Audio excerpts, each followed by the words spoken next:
Good morning बच्चों। आज हम लोग नागरिक शास्त्र का दूसरा पाठ पढ़ेंगे, दो ध्रुवीयता का अंत।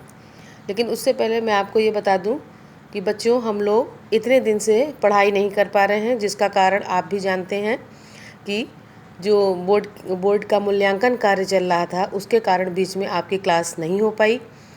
और अब आपका मूल्यांकन कार्य जो है 24 तारीख को समाप्त हो गया है। इसलिए बच्चों, हम आज अगला पाठ शुरू करेंगे, दो ध्रुवीयता का अंत। दो ध्रुवीयता क्या है बच्चों? जब शीत युद्ध के दौरान, यानी जब शीत युद्ध ख़त्म हो गया, तो उसके बाद विश्व जो है वो दो गुटों में बट गया, जिससे कि उसकी शक्ति जो है वो, उसके शक्ति की संरचना ही दो ध्रुवों की हो गई, जिसे अमेरिका और सोवियत संघ का नेतृत्व भी प्राप्त हुआ। सोवियत संघ के विकास के लिए पंचवर्षीय योजना का भी सहारा लिया गया।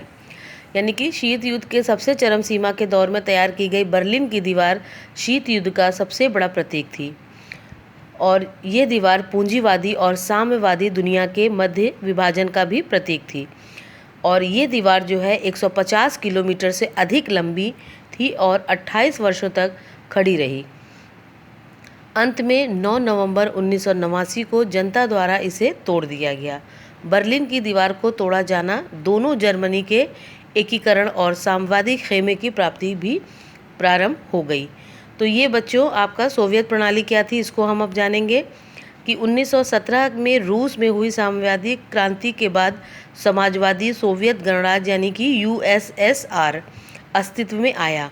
समाजवादी क्रांति पूंजीवादी व्यवस्था के विरोधास्वरूप शुरू हुई थी और समाजवाद के आदर्शों और समतामूलक समाज के निर्माण से संबंधित थी। तो बच्चों, हम आपको एक छोटा सा परिचय दे देते हैं कि इस चैप्टर में हम लोग क्या पढ़ेंगे।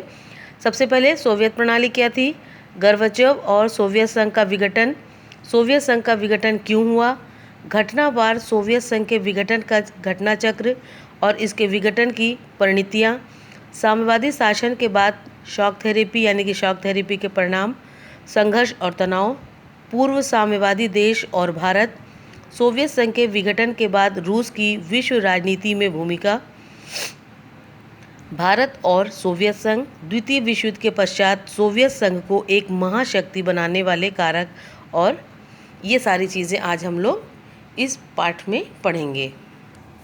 सबसे पहले बच्चों, सोवियत प्रणाली का अर्थ, यानी कि सोवियत प्रणाली समाजवादी व्यवस्था पर आधारित थी। ये प्रणाली समतामूलक समाज और समाजवाद के आदर्शों पर भी आधारित थी। यह निजी संपत्ति की संस्था का विरोध करके समाज को समानता के सिद्धांत पर व्यवस्थित करना चाहती थी। सोवियत प्रणाली के निर्माताओं ने पार्टी की संस्था को सर्वाधिक महत्व दिया, इसलिए सोवियत राजनीतिक प्रणाली की धुरी साम्यवादी पार्टी थी, जिसमें किसी अन्य दल अथवा विपक्ष के लिए कोई भी स्थान नहीं था। अर्थव्यवस्था योजनाबद्ध एवं राज्य के नियंत्रण में थी। सोवियत संघ प्रणाली की विशेषताएं या लक्षण। सोवियत संघ प्रणाली की विशेषताएं। सोवियत संघ की राजनीतिक प्रणाली समाजवादी व्यवस्था पर आधारित थी।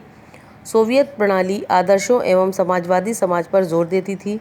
सोवियत प्रणाली पूंजीवादी और मुक्त व्यापार के विरुद्ध थी। सोवियत प्रणाली में कम्युनिस्ट पार्टी को अधिक महत्व प्रदान किया गया था और सोवियत प्रणाली योजनाबद्ध तरीके से लागू की गई थी, जो कि पूर्णतः राज्य के नियंत्रण में थी। सोवियत प्रणाली में संपत्ति पर राज्य का स्वामित्व एवं नियंत्रण था। सोवियत प्रणाली में संचार प्रणाली बहुत ही उन्नत थी। दूर दराज के क्षेत्र भी परिवहन की सुव्यवस्थित और विशाल प्रणाली के कारण आपस में जुड़े हुए थे। सोवियत संघ के पास विशाल ऊर्जा संसाधन भी उपलब्ध थे। सोवियत संघ का घरेलू उपभोक्ता उद्योग भी काफ़ी अच्छी दशा में था। सोवियत संघ में सरकार बुनियादी आवश्यकताओं जैसे स्वास्थ्य सुविधाएं, शिक्षा, बच्चों की देखभाल, लोक कल्याणकारी अन्य चीज़ें रियायती दर पर उपलब्ध कराती थी। सोवियत संघ में पर्याप्त रोजगार के अवसर भी उपलब्ध थे, अतः यहाँ पे बेरोजगारी भी नहीं थी। लेकिन इतना सब होने के बावजूद भी सोवियत प्रणाली में कुछ कमियाँ और दोष भी थे। सोवियत प्रणाली पर नौकरशाही का पूर्ण नियंत्रण था। सोवियत प्रणाली सत्तावादी होती चली गई तथा जनसाधारण के जीवन लगातार कठिन होता चला गया। सोवियत प्रणाली में कम्युनिस्ट पार्टी का एक दलीय कठोर शासन था। साम्यवादी दल का देश की समस्त संस्थाओं पर कड़ा नियंत्रण था तथा यह दल जनसाधारण के प्रति उत्तरदायी भी नहीं था। सोवियत संघ के 15 गणराज्यों में रूस का अत्यधिक वर्चस्व था तथा शेष 14 गणराज्यों के लोग स्वयं को उपेक्षित और दबा हुआ महसूस करते थे।